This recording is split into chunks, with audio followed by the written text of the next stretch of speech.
വിശുദ്ധ പൗലോസ്ലീഹ ഗലാത്യക്കാർക്ക് എഴുതിയ ലേഖനമാണ് നാം വായിച്ചു കേൾക്കുന്നത്.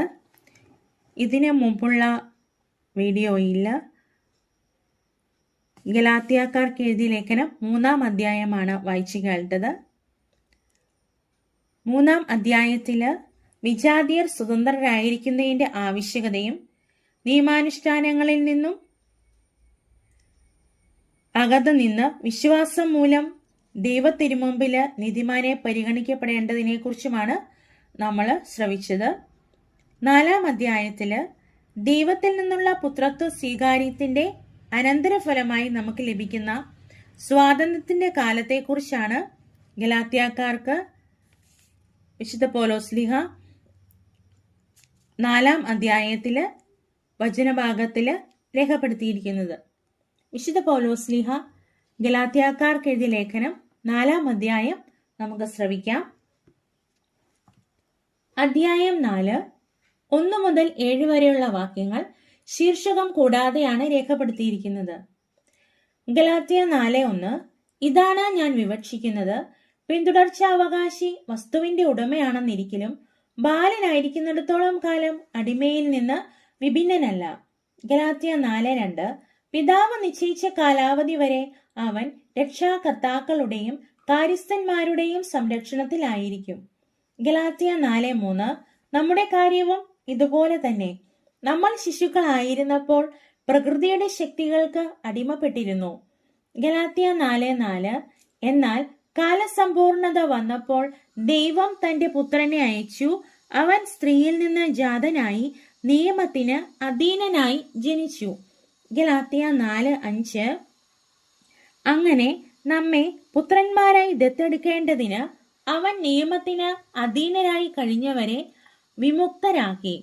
ഗലാത്യ 4:6 നിങ്ങൾ മക്കളായതുകൊണ്ട് ആബാ പിതാവേ എന്ന് വിളിക്കുന്ന തന്റെ പുത്രന്റെ ആത്മാവിനെ ദൈവം നമ്മുടെ ഹൃദയത്തിലേക്ക് അയച്ചിരിക്കുന്നു. ഗലാത്യ 4:7 ആകയാൽ നീ ഇനിമേൽ ദാസനല്ല, പിന്നെയോ പുത്രനാണ്. പുത്രനെങ്കിൽ ദൈവഹിതമനുസരിച്ച് അവകാശിയുമാണ്. 8 മുതൽ 20 വരെയുള്ള വാക്യങ്ങൾ ഗലാത്യരെ കുറിച്ച് വ്യഗ്രത. ഗലാത്യ 4:8 ദൈവത്തെ അറിയാതിരുന്ന അന്ന് നിങ്ങൾ യഥാർത്ഥത്തിൽ ദൈവമല്ലാത്തവയെ സേവിച്ചു. ഗലാത്യ 4:9 എന്നാൽ ഇപ്പോൾ നിങ്ങൾ ദൈവത്തെ അറിയുന്നു, അതിലുപരി ദൈവം നിങ്ങളെ അറിയുന്നു. ആകയാൽ ബലഹീനങ്ങളും വ്യർത്ഥങ്ങളുമായ ആ പ്രപഞ്ചശക്തികളുടെ അടുത്തേക്ക് വീണ്ടും തിരിച്ചു പോകാൻ നിങ്ങൾക്ക് എങ്ങനെ സാധിക്കും? ഒരിക്കൽ കൂടി അവയുടെ സേവകരാകാൻ നിങ്ങൾ ഇച്ഛിക്കുന്നുവോ? ഗലാത്യ 4:10 നിങ്ങൾ ദിവസങ്ങളും മാസങ്ങളും ഋതുക്കളും വർഷങ്ങളും ആചരിക്കുന്നു പോലും. ഗലാത്യ 4:11 നിങ്ങളുടെ ഇടയിൽ ഞാൻ അധ്വാനിച്ചത് വൃഥാവിലായോ എന്ന് ഞാൻ ഭയപ്പെടുന്നു. ഗലാത്യ 4:12 സഹോദരരെ, ഞാൻ നിങ്ങളോട് അപേക്ഷിക്കുന്നു, നിങ്ങൾ എന്നെപ്പോലെ ആകുവിൻ. ഞാൻ തന്നെയും നിങ്ങളെപ്പോലെ ആണല്ലോ. നിങ്ങൾ എന്നോട് യാതൊരു തിന്മയും പ്രവർത്തിച്ചിട്ടില്ല. ഗലാത്യ 4:13 ഞാൻ ആദ്യമേ നിങ്ങളോട് സുവിശേഷം പ്രസംഗിച്ചത് എനിക്ക് ശാരീരിക അസ്വാസ്ഥ്യമുള്ള അവസരത്തിലാണെന്ന് നിങ്ങൾക്കറിയാമല്ലോ. ഗലാത്യ 4:14 എന്റെ ശരീരസ്ഥിതി നിങ്ങൾക്കൊരു പരീക്ഷയായിരുന്നിട്ടും നിങ്ങൾ എന്നെ നിന്ദിക്കുകയോ വെറുക്കുകയോ ചെയ്തില്ല. മറിച്ച് എന്നെ ഒരു ദൈവദൂതനെ പോലെ, യേശു ക്രിസ്തുവിനെ പോലെ തന്നെ നിങ്ങൾ സ്വീകരിച്ചു. ഗലാത്യ 4:15 നിങ്ങളുടെ ആ സന്തോഷം ഇന്നെവിടെ? സാധിക്കുമായിരുന്നെങ്കിൽ നിങ്ങൾ സ്വന്തം കണ്ണുകൾ പോലും ചൂഴ്ന്നെടുത്ത് തരുമായിരുന്നെന്ന് എനിക്ക് ബോധ്യമുണ്ട്. ഗലാത്യ 4:16 അങ്ങനെയിരിക്കെ നിങ്ങളോട് സത്യം തുറന്നു പറഞ്ഞതുകൊണ്ട് ഞാൻ നിങ്ങളുടെ ശത്രുവായി എന്നോ? ഗലാത്യ 4:17 അവർ നിങ്ങളിൽ താല്പര്യം കാണിക്കുന്നത് സദുദ്ദേശത്തോടെയല്ല, മറിച്ച് നിങ്ങൾ അവരിൽ താല്പര്യം കാണിക്കേണ്ടതിന് നിങ്ങളെ ഒറ്റപ്പെടുത്തുകയാണ് അവരുടെ ലക്ഷ്യം. ഗലാത്യ 4:18 നല്ല കാര്യത്തിൽ താല്പര്യം കാണിക്കുന്നത് ഞാൻ നിങ്ങളോടൊത്തുണ്ടായിരിക്കുമ്പോൾ മാത്രമല്ല, എല്ലായ്പ്പോഴും നല്ലത് തന്നെ. ഗലാത്യ 4:19 എന്റെ കുഞ്ഞുമക്കളെ, ക്രിസ്തു നിങ്ങളിൽ രൂപപ്പെടുന്നത് വരെ വീണ്ടും ഞാൻ നിങ്ങൾക്ക് വേണ്ടി ഈറ്റുനോവ് അനുഭവിക്കുന്നു.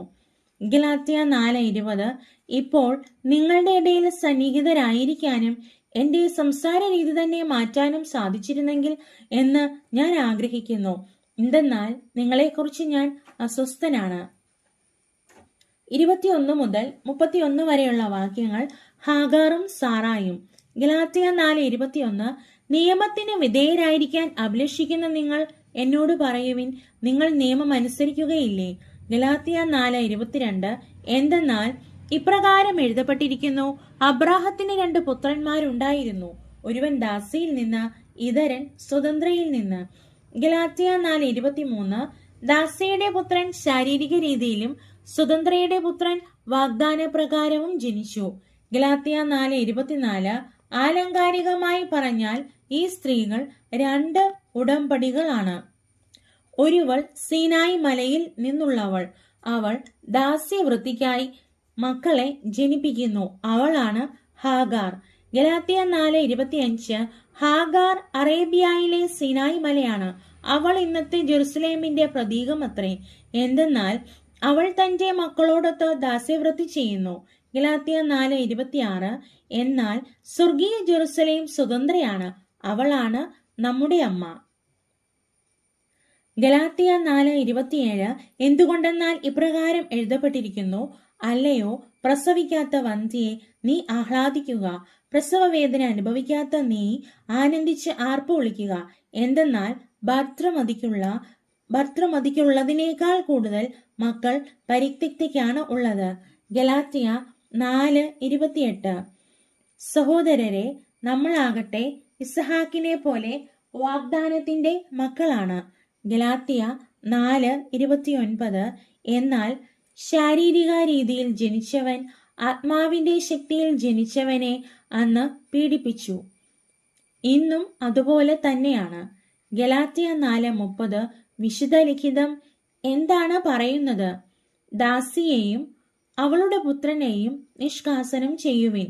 എന്തെന്നാൽ ദാസിയുടെ പുത്രൻ സ്വതന്ത്രയുടെ പുത്രനോടൊപ്പം അവകാശിയാകാൻ പാടില്ല. ഗലാത്യ 4:31. സഹോദരരെ, അതുകൊണ്ട് നമ്മൾ ദാസിയുടെ മക്കളല്ല, സ്വതന്ത്രയുടേതാണ്. ലോഗോസ് ക്വിസ് 2026 പാഠഭാഗങ്ങളെ ആസ്പദമാക്കിയുള്ള വചനഭാഗങ്ങൾ ശ്രവിക്കുവാനും വാക്യങ്ങൾ പഠിക്കുവാനും ബൈബിൾ ക്വിസ് ക്വസ്റ്റ്യൻ ആൻസേഴ്സ് കേൾക്കുവാനും പഠിക്കുവാനുമായി ഈ ചാനൽ നിങ്ങൾ ലൈക്ക് ചെയ്യുക, സബ്സ്ക്രൈബ് ചെയ്യുക, ഷെയർ ചെയ്യുക, കമൻറ്റ് ചെയ്യുക. Thank you.